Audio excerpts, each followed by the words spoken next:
ڕازان ئەبووبەکر عارف لە ساڵی 1970 لە سیروان لەدایک بووە، لە خورماڵ نیشتەجێیە، بەرپرسی ئەنجومەنی خوشکانی ئەورامانی کۆمەڵی دادگەریە. لە ساڵی 1991ەوە پەیوەندی بە کاری ئیسلامیەوە کردووە. هەڵگری بڕوانامەی یەکەم دەرچووی پەیمانگەی عەبدولعەزیزە بۆ زانستە شەرعیەکان ساڵی 1999. دووەم بەکالۆریۆس لە کۆلێژی زانستە ئیسلامیەکان لە زانکۆی سلێمانی ساڵی 2013. ئەو پۆست و بەرپرسیارەتیە حیزبیانەی پێشتر هەیبوون.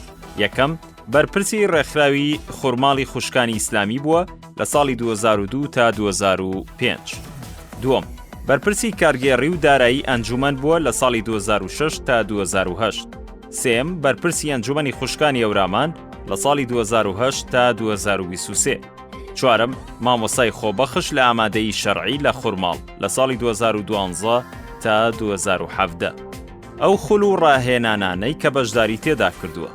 یەکەم خولی پلانی تاکە کەسی لە ساڵی 2015.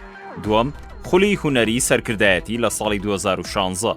سێم خولی هەڵبژاردن لە ساڵی 2017. چوارم خولی پەرەپێدانی کاری ڕێکخراوەی و ڕێخستن لە ساڵی 2018. پێنجەم خولی ناوەندی ڕاهێنان و گەشەپێدان لە ساڵی 2018. شەشەم خولی ناوەندی ڕاهێنان و گەشەپێدان تایبەت باڵبژاردن لە ساڵی 2024. شارەزایی و لێهاتووی هەیە لە: یەکەم شارەزا لە زمانی عەرەبی و فارسی. دووەم شارەزا لە کاری ڕێکخراوەیی. سێم شارەزا لە بواری پەروەردە. چوارم شارەزا لە بابەتە کۆمەڵایەتیەکان.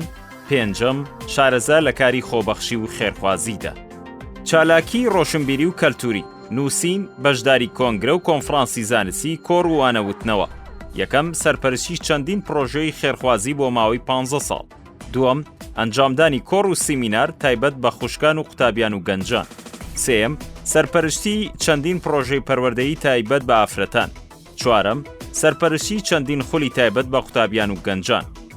پەیامی پاڵێوراو بۆ دەنگدەران. یەکەم کێبڕکێمان لەسەر خزمەتکردنی ئێوەی بەڕێز دەبێت. دووەم دەنگی تۆ مافی تۆیە، بەو مافەت گۆڕانکاری دروست بکە.